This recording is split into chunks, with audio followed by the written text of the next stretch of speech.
Footsteps, Chapter 95. One of the important steps in Christian Science is to free thought from its belief in a fleshly embodiment, in order that it may be preparing itself for a skyward flight. It is the effort to put wings on thought.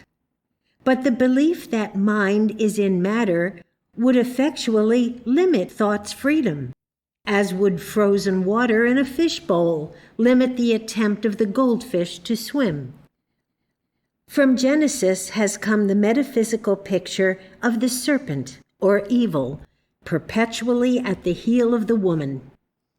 In Science and Health, page 564, Mrs. Eddy writes, "The serpent is perpetually close upon the heel of harmony." From this statement, we can deduce the profound fact that error never impedes our spiritual progress. It only challenges our endurance. For this reason, our leader was impatient with apathy in the students. She feared lest they slow up and error overtake them. There was no reason why the advanced students in Mrs. Eddy's home should not have been able to maintain the spiritual pace which she set for them. Any failure on their part was not because she expected the impossible of them, but because they had failed to handle and overcome the human tendency to apathy, which is a part of man's human inheritance. All work accomplished at Pleasant View was done under a forced draft. Already referred to is an illustration of this method of procedure, namely, the fact that Mrs. Eddy never allowed a student more than 15 or 20 minutes to resurrect another from some difficulty when she considered that the latter was not in the mental condition which would enable him to meet the problem for himself. Although Mrs. Eddy's career abounds in such examples of this forced draft, which is a term borrowed from railroad terminology, where the effort is made to keep enough pressure in the boiler to drive the train at top speed, the building of the Mother Church is one of the most outstanding. Those who have read Joseph Armstrong's book, The Mother Church, have sometimes asked why Mrs. Eddy was in such a hurry to build the church. When this first edifice of the Christian Science denomination was contemplated, Mrs. Eddy told the board of directors that it must be finished on a date which she set, a date which would require a supreme demonstration on their part. Then, although certain contracts had to be awarded at once in order to fulfill this demand, Mrs. Eddy stipulated that the directors could not assign any contracts unless the money was at hand. But the treasury was lean. Finally, to cap the climax, Mrs. Eddy stated that if these seemingly arbitrary requirements were not met, it would be a triumph of animal magnetism. What could such demands mean from the standpoint of Christian Science? They were Mrs. Eddy's method of driving the directors to make a scientific demonstration of what, on the surface, seemed a purely routine job of erecting an edifice of stone, something that the architect and contractors could do successfully, provided the funds were adequate. From the standpoint of the metaphysician, to build a church as the world would build it could not be considered a Christian Science activity, since only manifestations of demonstration have a place in Christian Science, which establishes a definite line of demarcation between material methods and spiritual. Thus, it should be perceived that our leader used this divinely wise means to induce or compel demonstration, where the human tendency would be to leave all such mundane matters to persons who were humanly qualified to perform such work.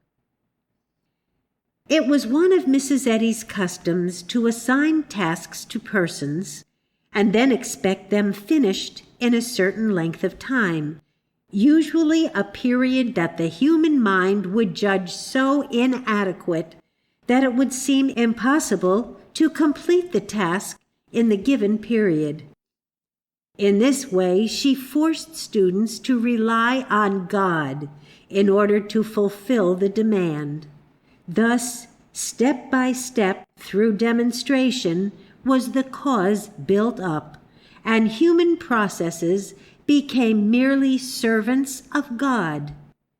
Appearances indicated that Mrs. Eddy considered the serpent of Genesis to be human processes tempting the Christian scientist, when he becomes weary in applying metaphysics, to leave the business of the cause to those persons who are humanly adequate, rather than to those who are forced to rely wholly upon demonstration. For the above reasons, Mrs. Eddy had little patience with those in her home who attempted to meet her needs from a human standpoint. The speed and exactness which she required forced the students to use demonstration, where otherwise they might have relied on human ability. Mrs. Eddy's entire career was based on demonstration. She attempted to surround herself with demonstration, and she functioned and existed because of demonstration. There were students who misunderstood her spiritual requirements and believed that she was over-particular and that her requirements were unnecessarily arduous. One might imagine our leader saying, "In the care of my room, in the various services which I require in my home, in the preparation of my daily food, in the matter of promptness, I demand demonstration. Whatever proceeds from demonstration satisfies me, because back of it is the thought that destroys error and brings life. I have set myself the task of being dissatisfied with anything less than demonstration, even though the act may be prompted by a loving thought. It hurts me to refuse the work of those who, although they are eagerly trying, have failed to measure up to the standard I have set for this home. But for the sake of the growth of my students, and for the sake of perpetuating for the cause the importance of demonstration in every department, not only in our metaphysical healing, but in all the minutiae of human experience, I force myself to uphold this high standard. If, lest I hurt the feelings of my precious students, I fail to hold them up to this standard, I may be robbing future generations of their perception of the important foundation upon which Christian Science is established, namely, divine wisdom and love as the basis of every activity.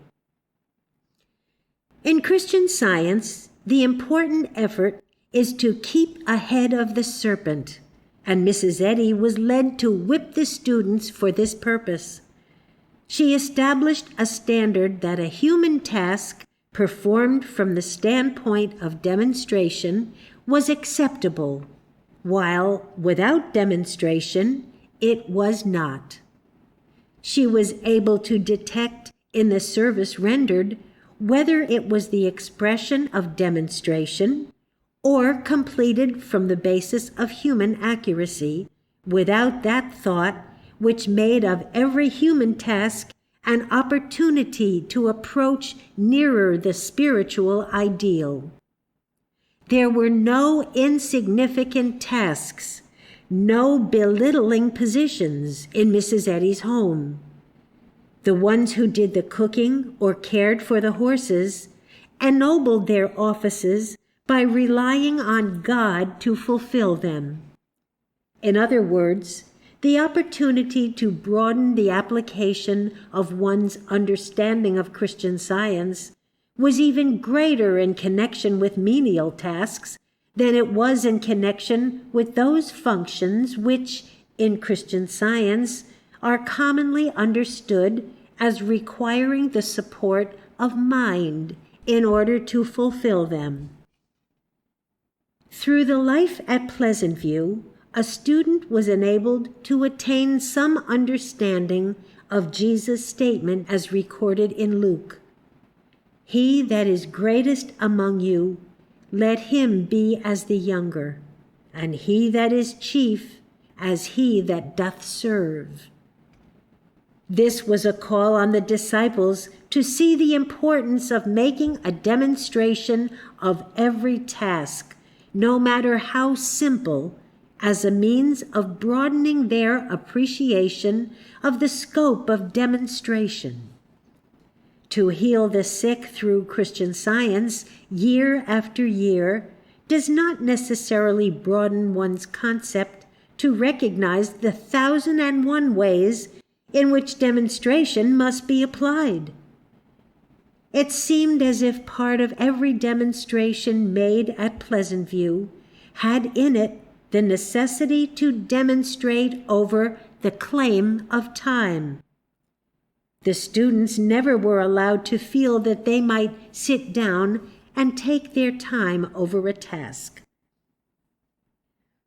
The human sense would say that after struggling all day with an error, you could go to bed for rest and sleep and renew your work the next day. However, if an error presented itself at Pleasant View, Mrs. Eddy would never let us stop working until that error was overcome, no matter how long it took. I can remember one period when we worked 3 days and 3 nights continuously without taking off our clothes. When the condition was met, we took our rest, realizing that the necessity for keeping awake was then over. This experience is reminiscent of Matthew 26, where, after the need for work was over, the Master said to his disciples, "Sleep on now and take your rest." Jesus had hoped that his disciples would help him protect his demonstration so that in that exalted state of consciousness, he would not be touched by an alien thought. Then, when he came down, the need for help was over. Mrs. Eddy was not a hard taskmaster. She only required us to work when there was something to do. But when there was, she kept us at it until it was completed. The difficulty lay in the fact that often we were able to see neither the importance of the task nor what the error was that had to be met. If we could only have seen the claim and had some means outside of Mrs. Eddy's own perception of knowing when it was handled, then the importance of the work we were doing would have been better understood. It seemed to me as if most of the effort to overcome apathy at Pleasant View was the necessity to keep going in order not to lose the precious things that came flowing in from God. It was as if Mrs. Eddy was watching, lest anything prevent these precious things from finding expression when they appeared in thought. It was definitely part of the demonstration to keep so mentally alive that nothing could be lost. Mrs. Eddy also recognized that these precious things would flood in only through the development of the student's spiritual sense. How was she to develop this power of reflection in her students unless she gave them problems which were unsolvable from any human standpoint? It is through the humanly unsolvable that man is forced to turn to demonstration, to the development of spiritual sense, then how valuable becomes anything that forwards this development.